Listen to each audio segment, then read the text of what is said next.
I wanted to tell the story of Semina because I want people to know the truth. I believe she deserves a voice, and that voice has been muzzled for the last 3.5 years. That was cruel. To wait nearly 4 years to get some answers. There's a bigger picture to so much of what the public see. Semina's story is a tragic story that should never have happened. They don't know the facts and they just jump into conclusions. I just want people to be accountable for their actions.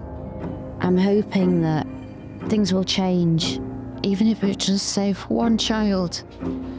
I don't want anyone to go through what Semina went through. At the end of the day, she's not here.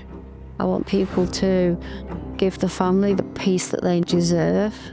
I don't think the full story has been told, and I think the public deserve to know. And the agencies, for them to use this story to prevent it happening again.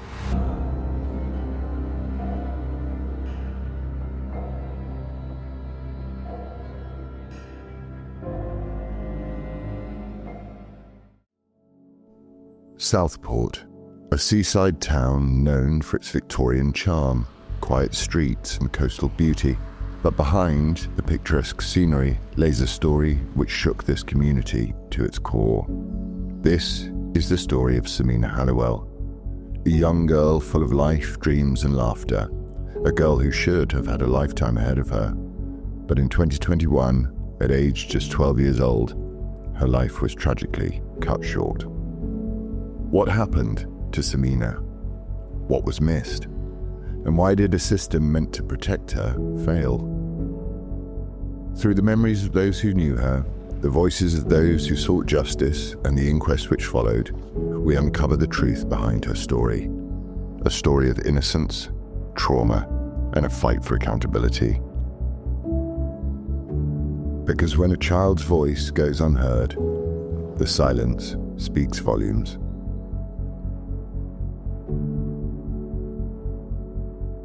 Semina was a very loving child. She was very beautiful, very loving, very kind, very, very funny. She had little quirky things about her that I know now that was part of her autism. Every night she had a bath, and every time she got out of the bath, she had to wear gloves and socks because she had sensory issues. She had an infectious laugh, even from a toddler. She was very funny. She loved Peppa Pig. She loved her TV. She was very girly. She was really into dolls' houses, especially the Victorian ones, not the modern ones. I think at one point we had about 5 dolls' houses.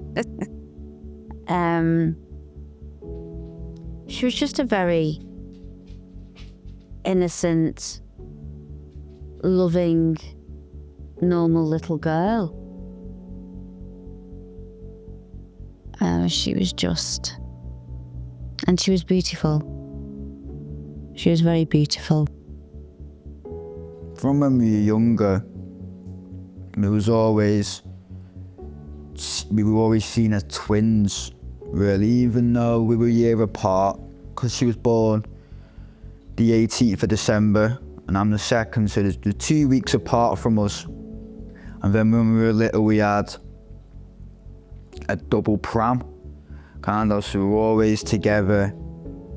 And that's what it was, really. We were always seen together. If we were doing something, it was really Rafi and Semina.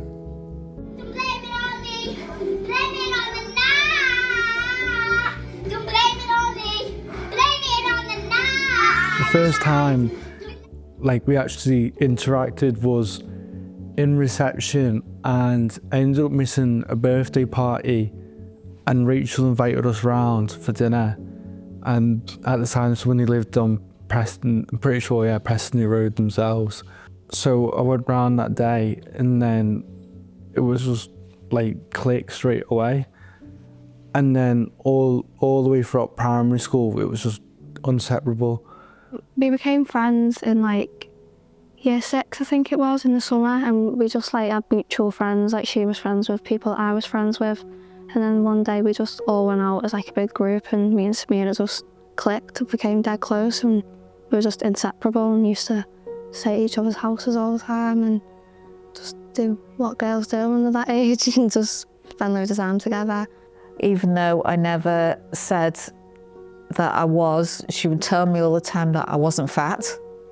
Even though I'm a lot older than her friends, aunties, uncles, mums, dads, etc., perhaps closer to grandparent age than auntie age, she insisted on telling me that I only looked 27. She was always thinking about how other people felt.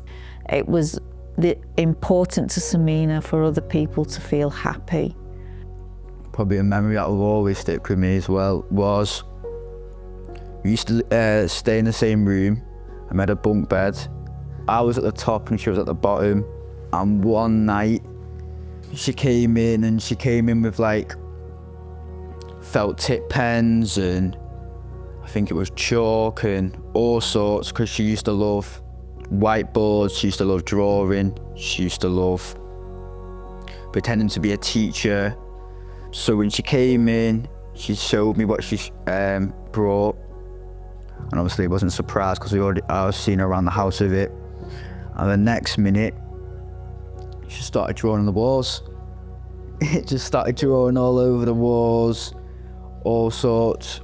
And then me being me, what to do, I joined in with her. Wrote all over the walls, made a mess of it. And then obviously my mum came up, shouted, and then that was it really. I don't see it as like a bad memory because obviously my mum shouted, but see it as a funny memory and something I always laugh with my mum about. I think it was just like the way like the personalities were.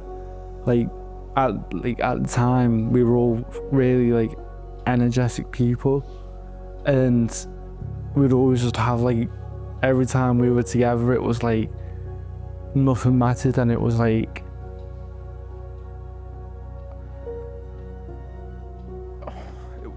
harsh.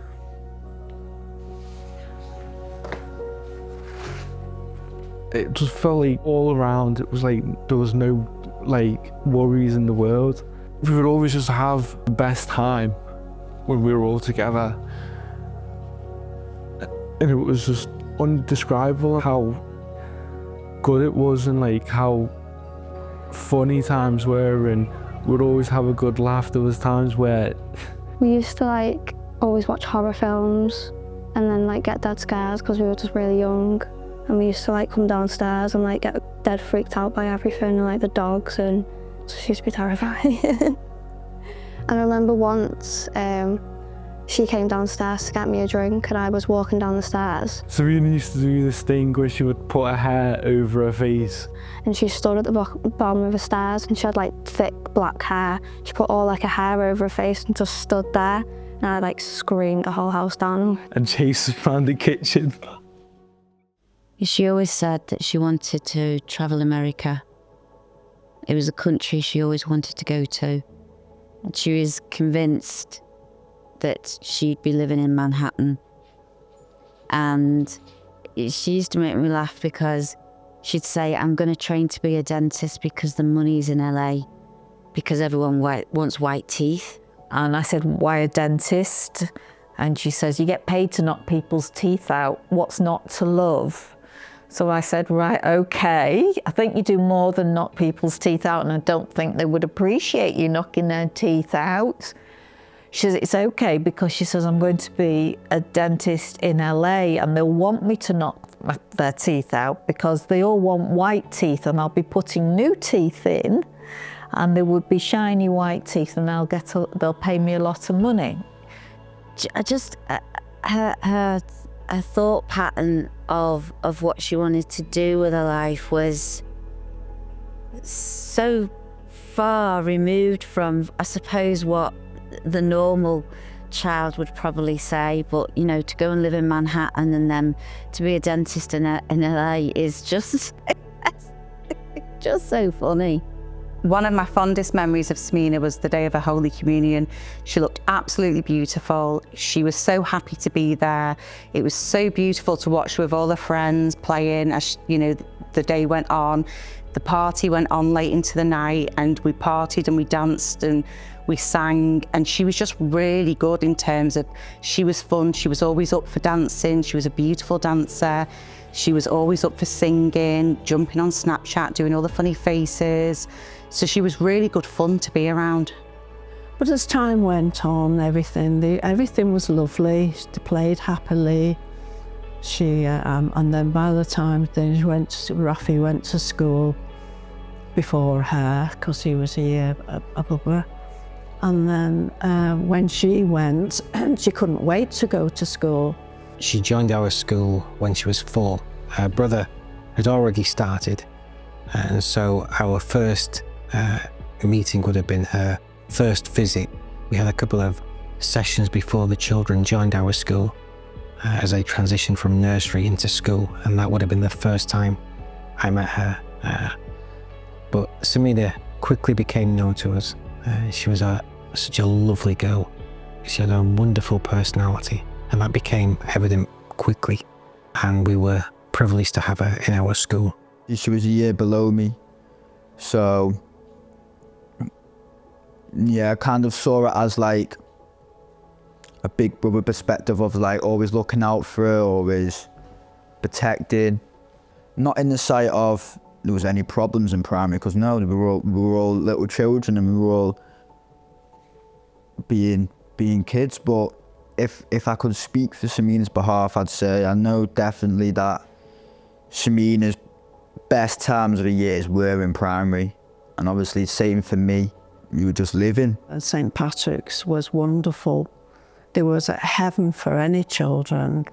I don't think there's any mother who's had her children there said that it was a bad school. It wasn't. It was happy, and she had loads of friends, and she was very friendly with the headmaster's daughter. They used to play together, and then sometimes the daughter would come to play at Rachel's house, and then she would then go to her mum and dad's house, and they all loved her, everybody, even all their family and everything, because she was so friendly and happy and everything.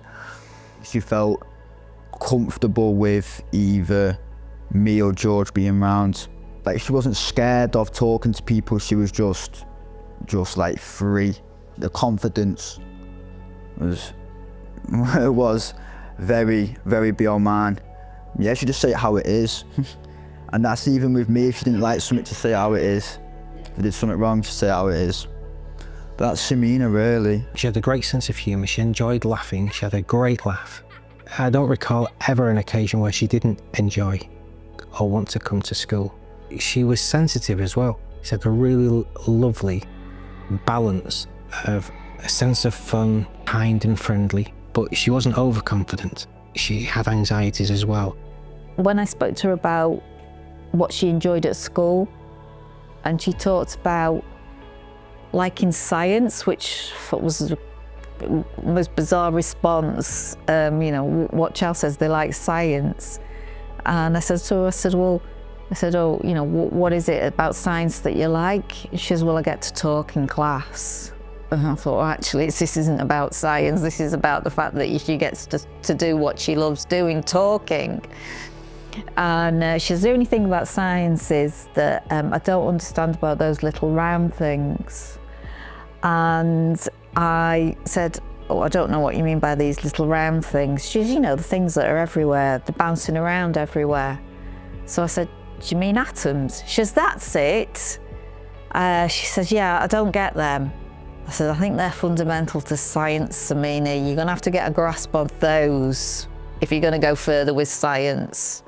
So she said she might not go any further with science. She might not take it as an option in a few years' time. It was lovely to see her blossom into the girl she became when she was 11 as she left us. When Semina passed away, the school and the church, they raised money. They had a mufti day at the school. And, you know, the head teacher at the time said it was the first time ever that every single child brought in money.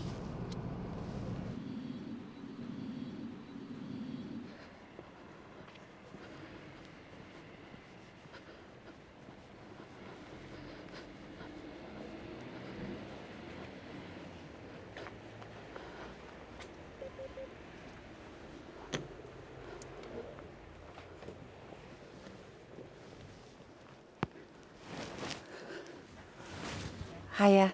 I'll let Rachel know that you're all here. All right. Okay. Yeah, great. Thank you. The money was raised for these benches so people could come and sit and just think about her and remember her and just reflect, really. So the school paid for this and the church. And they also started the Semina Halliwell Award. That was for when the Year 6 Leavers Assembly, they have an award. And one of those awards are the Semina Halliwell Award, which was for the most creative child. And that's given every year, which is really lovely. And it just shows that the school loved her so much that they honour her with the garden, Memorial Garden, and the Semina Halliwell Award. And that's, you know, that's a lovely thing, you know, and it shows and tells me how much she was loved. So yeah, it's just a shame it's not summertime and it's with all the lovely flowers that are usually there. And that dash hound there is there because she always wanted a sausage dog. That's all she ever wanted. She kept asking for a sausage dog.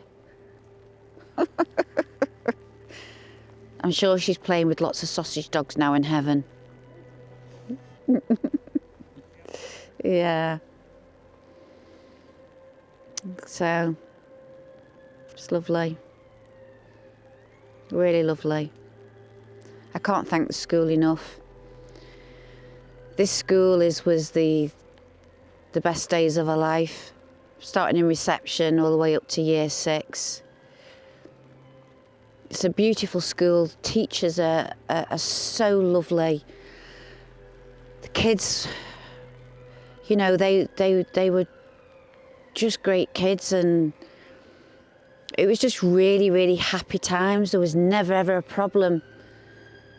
You know, just no problems at all, and that's how it should be. Children going to school happy, having, you know, fun days at school and coming home after having a great day at school. And she had lots of beautiful friends here.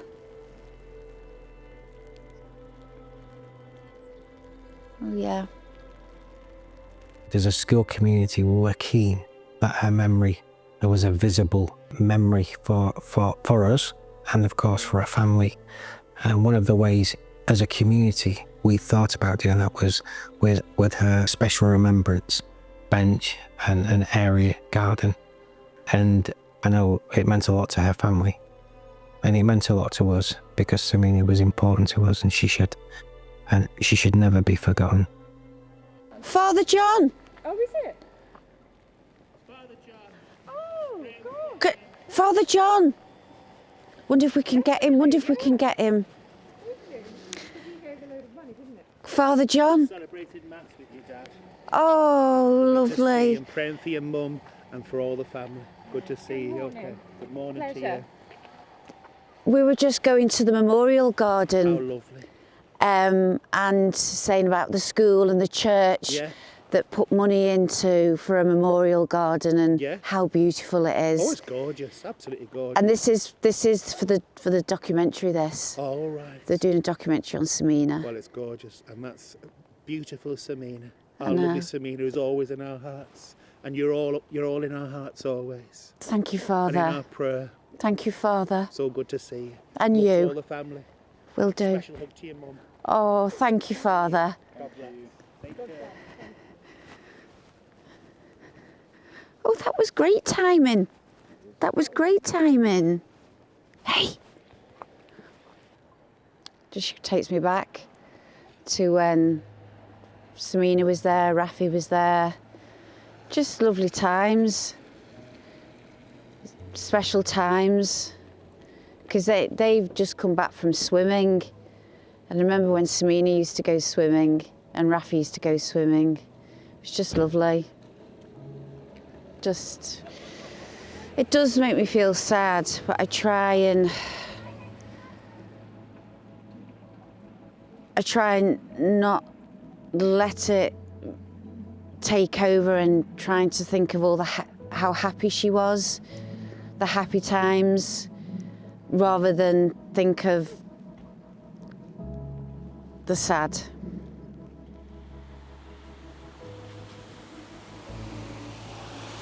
So this is St. Patrick's Church, which is part of the school as well. This is the church where Semina was christened and where her grandparents do a lot with the church here. Semina, she made her first Holy Communion here, and this is where she had her funeral as well. When pupils move from a primary school where they've been settled for 7 years and they have really secure friendship groups, that can affect them as they move to a high school if they separate from those secure friendship groups. Most adapt really well. You know, they make new friends whilst maintaining the friendships that they had at primary school. And as an example, my daughter remained friends with Semina. They were in the same class together, but as they moved to different high school, they still maintained a relationship and met up afterwards.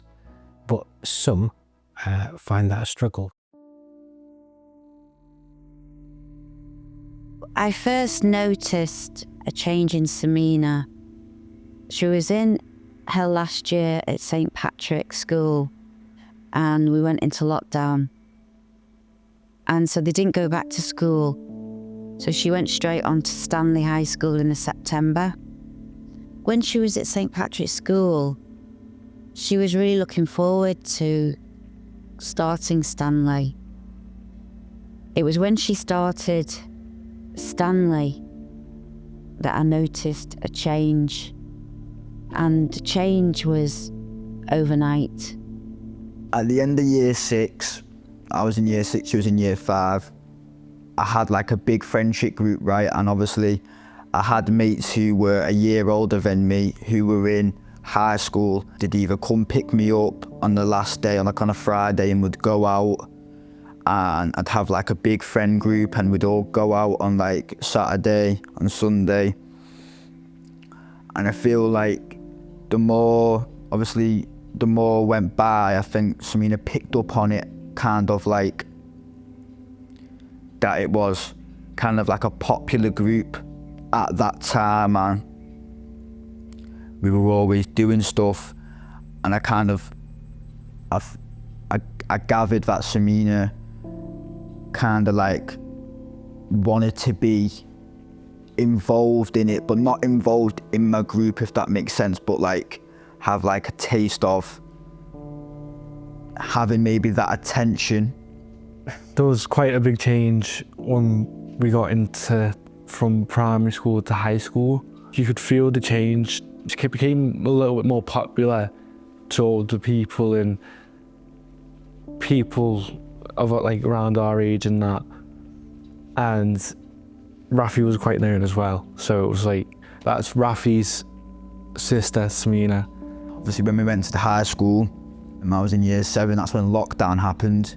Obviously, we were indoors for how many months I can't recall, but when she was in school, she kind of wanted to be popular a bit, but wasn't on like the high horse of I want to be popular, but I knew she wanted, like, that made her comfortable of, well, I've got friends, or I've got multiple friends, and do you want to do this, and do you respect me for this and that? She felt like she had to force herself into certain stuff to fit in, and sometimes I wish I could go back and say, just don't be silly in it. You don't have to. You just have to be yourself in it, and you don't have to change your ways for someone to like you. It's ridiculous. She was very quiet, and I couldn't understand why she wasn't having conversations with me like she'd had previously, like sleepovers. We would be making music videos, etc. She didn't want to do that anymore. I thought at first she was just growing up, but it seemed so extreme to be this little girl one day, you know, who still thought Elf on the Shelf had magic, to not actually wanting to have the conversations that a little girl had. She became very withdrawn. She'd go to her bedroom a lot. She was very quiet. She was very, very moody. And of course, she was self-harming. Me and Ali both started to like notice scars up at like arms, and it was like, because of the age we were, it was like quite hard to like see. You like see one of your closest friends go from like there's no matter in the world to seeing scars up her arm, and there used to be quite a lot of scars, and it was just quite like hard to see. So she'd gone from very innocent like to dressing a lot more grown up, a lot more concerned about her appearance. She was self-harming, which was noticeable, and quite angry. She'd have little outbursts. Like one of the incidents was she was like shouting at the dog, and I was like, you know, don't do that, because her dog's quite a big dog, and she was just angry, but you could see she didn't know what about and what for. Eventually I saw those self-harm marks, and I sat her down and spoke to her and said, you know, I know that you've changed so much. What has happened? You've gone from being a really happy, laughing little girl to a very withdrawn, sad girl. Something must have happened, because this is not like you, Semina. You know, this isn't you. This is a completely different person. At first she didn't say. It was very difficult to find out what exactly was going on and why she was so unhappy. She was in year 7, I was in year 8, and we were growing, things were happening, and then all of a sudden it just came a problem with people, and then I tried to get my mind around what the problem was, and then certain things would be a little problem that spiraled to a massive problem. And the thing with Semina, I feel like she felt hard to understand certain things and get her head round it. But that's Semina though. That's how we knew Semina, and I wouldn't want it to change over anything if it could have. It's a big leap, that from primary school, where you're all very innocent, happy, never ever had any problems at school. You know, she was well liked. She had teachers loved her. She had a great friendship group. To go to self-harming, well, how do you even know how to self-harm? It was really difficult for me to get my head round, because she'd never been unhappy before. Never had any problems. Never had anything, never had any bullying. Never had anything for, you know, concern of anything. The first indication to me that there was something not right, and I didn't truly pick up on it, was in the November, and I was in this room and I was fixing some wiring for my sister, and Semina was sat on the sofa. I had my back to her. She was just sat there with her phone. Her phone was going off all the time, and I heard her, she was talking to herself. She wasn't talking to me, but I heard her say, "I wish he'd leave me alone." And so I said, Who are you talking about?" And she told me about this boy who was messaging her, and I said, "Well, why don't you just block him if you don't want to talk to him?" She says, "It's not that simple, that easy." I said, "Well, what is he messaging you?" She says, "He wants pictures." She was 12. You know, I don't have children of my own. What I know about teenagers of today, you know, I know through my nephews and my niece.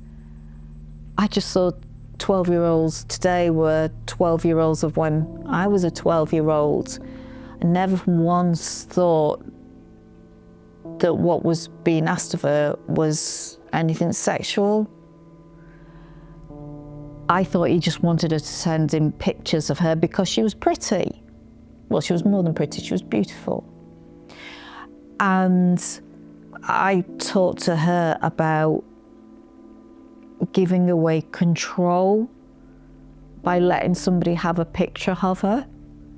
And I had the conversation about, you know, you always want to keep control of what is you, what is information about you, what you want people to see. I now have to live with knowledge that I should have been more curious, I should have interrogated it more, I should have questioned exactly what those pictures were, that, you know, if I had, could I have changed it, could have done something that made the outcome different. I've got to live with that. And I'm also aware that there are other points in that journey to what happened that I should have or could have done something different. But I knew at that point that she wasn't happy. And I just thought it was just normal teenage angst. Yeah, one of the things she did state to me is that she liked a boy, but she felt like this boy didn't like her back, and she felt like he'd used her. And it just made me so sad because she was so beautiful. And I felt like at that moment, she felt like she wasn't. And I couldn't work out what had made her feel that way. Was that the perpetrator, the boy? Well, that's what she alluded to. To me, that's how I took it as, that's what she was referring it to. She had been under cams, and I went back to them and said to them, you know, she's self-harming. I need help.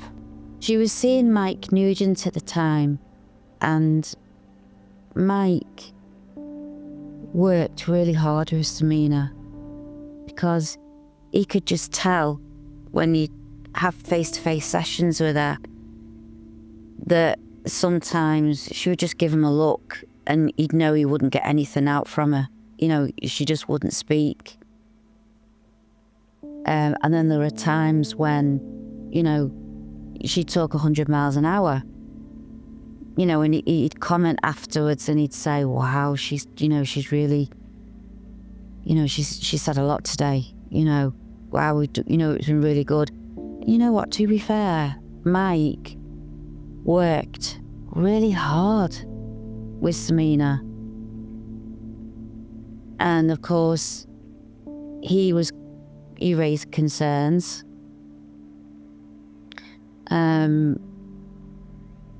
He referred her to a paediatrician, and that's when she got her ASD diagnosis in the January. And so she did get re-diagnosed, and you know, when she saw the doctor, I mean, he didn't need to spend a lot of time with her to see that she was showing signs of having autism. And she understood that she had autism. She recognised herself that there was quirky things that she did, because she was, even from a baby, she would prefer to wear no shoes at all, no shoes, no socks, and often I'd find her outside playing in the back garden in her bare feet, and she never felt the cold.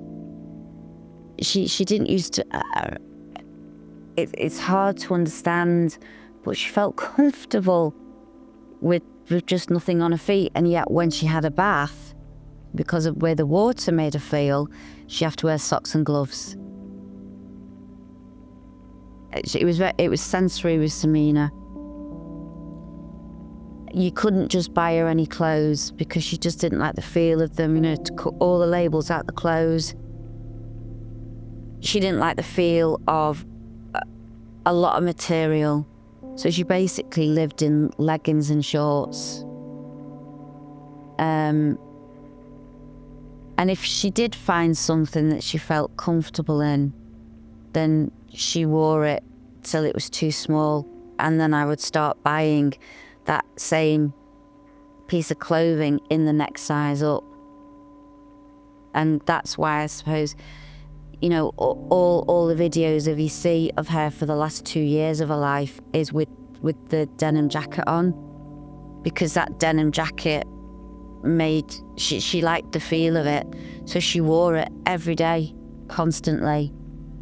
So when she received the diagnosis, it didn't explain the self-harming, because her autism was, you know, she'd lived with it since she was little.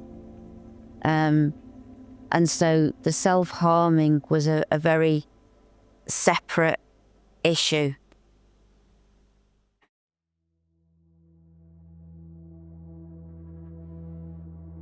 When she came down,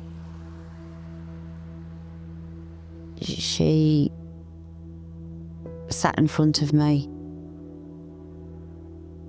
and she said, "Mum, I need to tell you what's happened and the reason why I've been self-harming and why I'm so sad." I was like, right, okay. She then named the perpetrator. And as soon as she said his name, I was like, what? Because I knew who he was. I was like, what? And she went, he started messaging me on Snapchat. I said, well, did anyone else know? She went, no, it had to be a secret. And it started in the summer before I started at Stanley. She said, he was being really nice with me, and he was talking to me, and, you know, everything was all in secret. And I met him. She said, I didn't want to meet him, Mum. She said, I kept putting him off all the time and saying to him, oh no, I can't meet you. And don't forget, we had lockdown as well that helped. You know, we had a second lockdown. She said, I didn't want to meet him, and I kept making excuses. But she said, in the end, she said, I felt so pressured. And in fact, our actual words were to me was, he pecked my head so much that I gave in. That is something that I can remember distinctively as I'm sat here now. And when I met him, she told me that he took her into the woods on Preston New Road, sat her down on a tree stump, pulled his trousers down, his underwear down, and basically put his dick in her mouth. She told me before he was trying to do it, she was saying, no, I don't want to do this. No, no, no. Stop. I don't want to do this. No, I don't. But he persisted. And so he forced it in her mouth. And he also ripped her clothes. Tried to take her clothes off. I was shocked. I couldn't believe what I was actually hearing.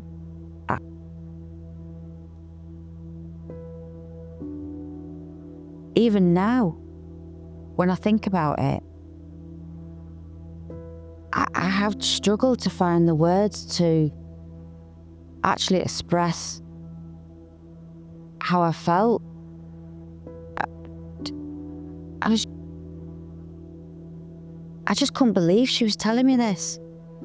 I couldn't believe it. This is my daughter. She's 12. She's never had any sexual experience in her life.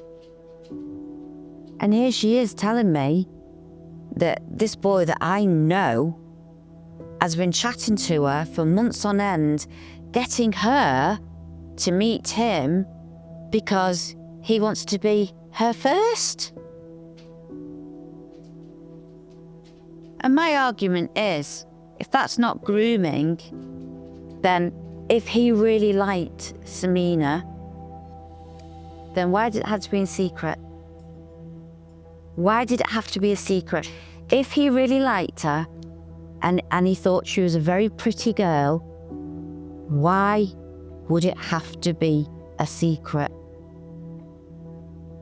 Why?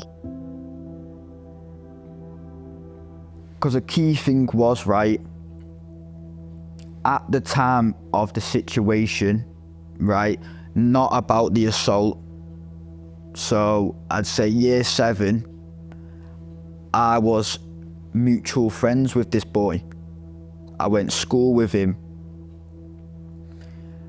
I was at his house and he was in the group where I was going out. So we kind of just collided and just became friends.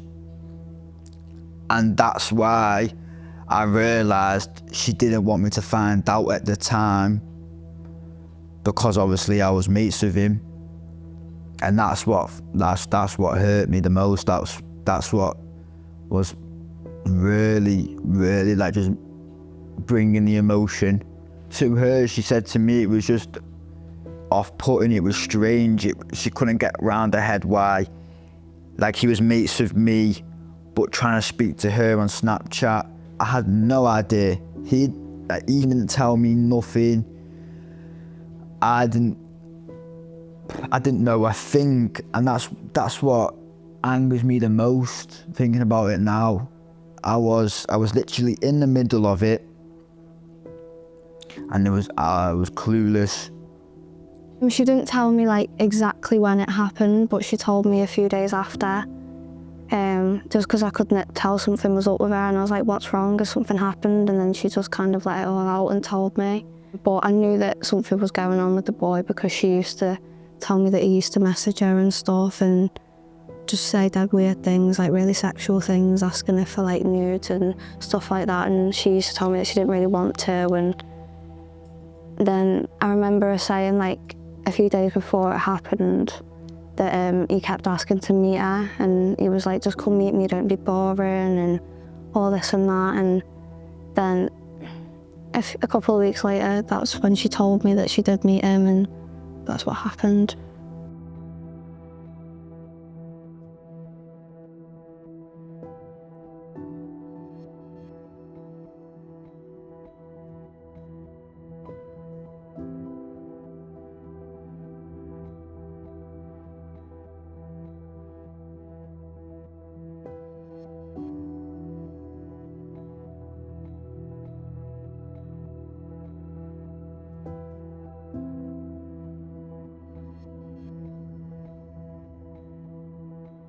I found out what happened before Rachel and all that found out. I think Ali also knew about it before anyone.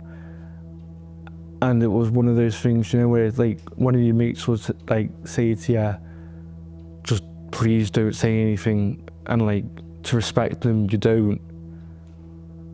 But you keep an eye on them and make sure they're all right constantly and how's things going. And then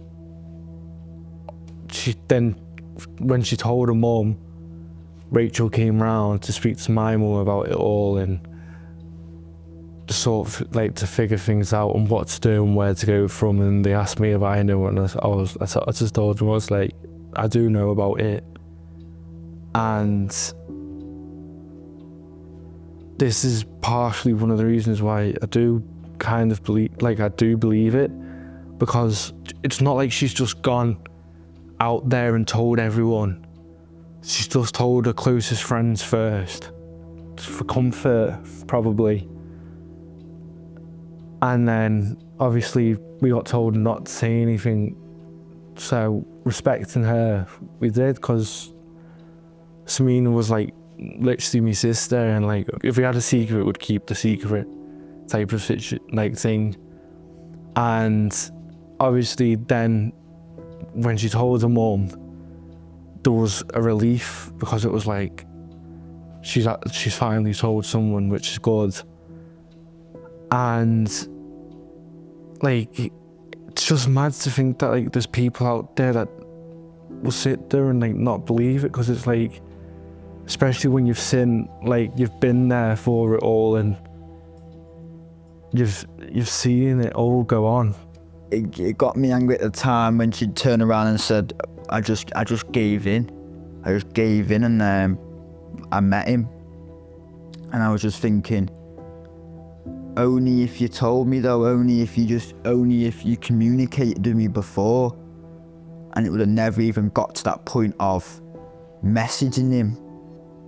And even if he was messaging you, then come to me, and I would have gone back to the boy, and I would have gave my whole side of it, and I would have resolved the situation there. When we were getting into the story, it'd always be cut short, because she'd get emotional around it, and that's understandable, of course. But that's what angered me myself. I needed to know. I needed to know what happened. I needed to know the in and outs.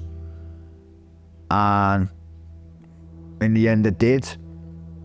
When my mum asked me about what she thought, what my opinion was about her going to the police, I wasn't bothered. I just wanted whatever was most comfortable for Semina, for the situation. We know that when they start high school, teenagers, they start fancying boys and fancying girls, and they get themselves a boyfriend or a girlfriend. You know, they all do it. It's normal. But that was not normal, because he had his own girlfriend. He was a friend of my son. So what he did was dangerous.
I don't know exactly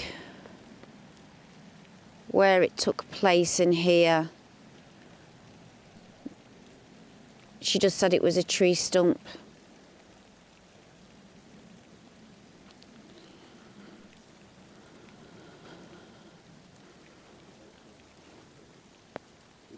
How do you feel being in? I feel sick. I feel sick being in this place. I'm thinking about what happened to her. And so close to home.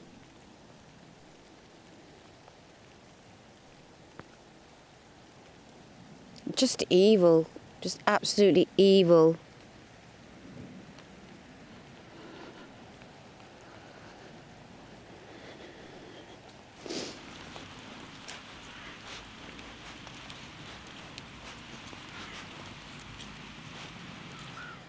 You know, I think it was in there where no one can see you.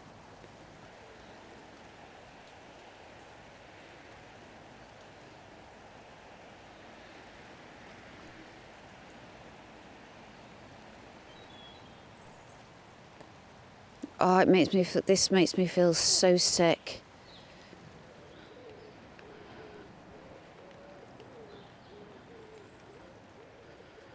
Do you know what? I wish I knew which one it was, because I would absolutely bring a bloody saw and saw it up into pieces if I knew exactly where it was. I'd destroy it. I'd absolutely destroy it.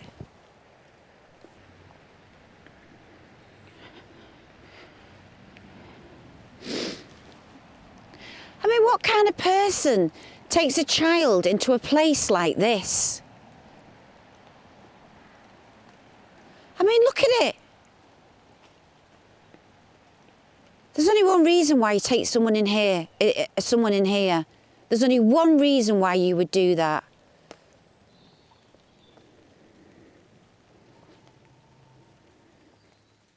Oh, I'd never come back in here again. Never. Makes me feel physically sick.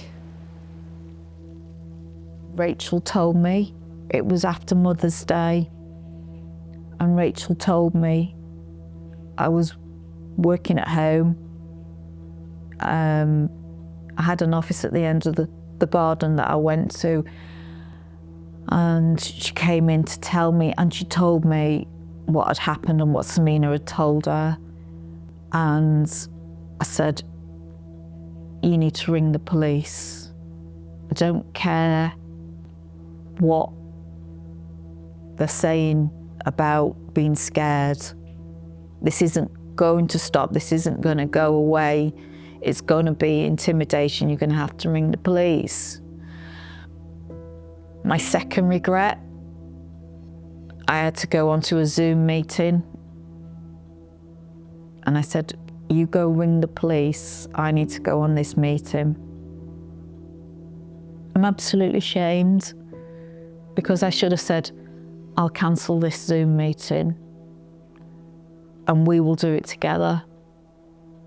And I didn't. And I let her down because of that. We would periodically call each other up. And then she actually told me on the 28th of March, because that happens to be my birthday. And that's why I remember it so well. And it's not something that you would forget anyway. And she had told me what happened. So we started talking a little bit more regularly because I was asking the natural question, have you called the police over this? Do they know? What are they doing about it? You know, what's the next stages? And so we communicated this way. And obviously I kind of was hoping that things were being put in place and were going to be dealt with. A short period of time after we didn't communicate it, you know, I was trying to be respectful. I'm not a member of the family, I'm a friend, and I didn't want to intrude and keep phoning her up in this difficult time. But I always said to her, if you ever want anything, you know where I am. You know you can phone me up. It's very difficult to do something when you're so far away, but all I can do is help her if she wants to call me. Rachel phoned me on Mother's Day and said, I need to talk to you. She said, but I don't want you to come round because it's Mother's Day and obviously I was with my children. So I went round on the Monday morning and she told me then. She just said that my daughter's been abused. So I did have a conversation privately with Semina in her bedroom. We sat and we watched Netflix together. We discussed certain things, and that's when she kind of felt like she was she was implying that she felt used. She felt dirty. She didn't feel like herself anymore. But what she'd done is, what she told me, when they were talking on Snapchat, she had been obviously built this conversation with him over periods of time where she told him that she was a virgin and she'd never had any sexual experience. And he said, I want to be your first. But this boy had a girlfriend. And she said, Mum, I didn't want to do any of this. She said, but I felt pressured. And she said, sometimes, she said, he'd say to me, well, if you're not going to meet me, if you're not going to do this or you're not going to do that, then I'm never going to speak to you again. And she was like, oh, right, great. Okay, yeah, don't. And she said, I think it would be over. But then he'd come back with something really nice. And then he'd start saying nice things. So it's like a form of grooming. It's getting her to, in secret, to trust him. I don't know. I actually really do not know because I've never been in that position. I just don't know. And that was going on for months before the rape. Hello? Hi Rachel, sorry to do feel again, you okay? Yes, thank you. So I've seen that, were you struggling to make this 4:30 one? And would it have been better for 5? It doesn't matter. So it's okay still for 4:30? Yeah. And are you okay to do it over FaceTime so I can see it on FaceTime? Oh. So I can speak to you on FaceTime. Okay. Have you got a Samsung or an iPhone? It's a Samsung. Oh, sound, yeah. Basically, it just sends a link. Doesn't cost anything. And we do FaceTime so I can speak to you face to face. Oh, right. Okay. All right then. So if I ring you at 4:30 or 5, whatever is easier for you, and I can speak to you on FaceTime, and then we can decide what you'd like to do. All right. Okay. That's fine. Perfect. Are you okay with that? Yeah. That's fine. Okie doke. No worries. I'll speak to you then. All right. Thank you. Bye. Oh, thanks a lot. Thanks. Bye. Well, that's the police on the phone. That's about on Tuesday. I got a phone call from a withheld number. Basically going on about some post that if I didn't take it down, I was going to get what was coming to me. So I was threatened on the phone. Don't know who it was. It was a woman, but I don't know who it was. And so obviously I reported it to the police because it was a threat. And this is the outcome, face to face. Yesterday when they rang me the day before to tell me that they were coming yesterday and they were actually coming out to do a statement, and now we've gone from that to not coming out yesterday to now not wanting to come out, and me previously saying no, I wanted to make a statement, to now doing face to face.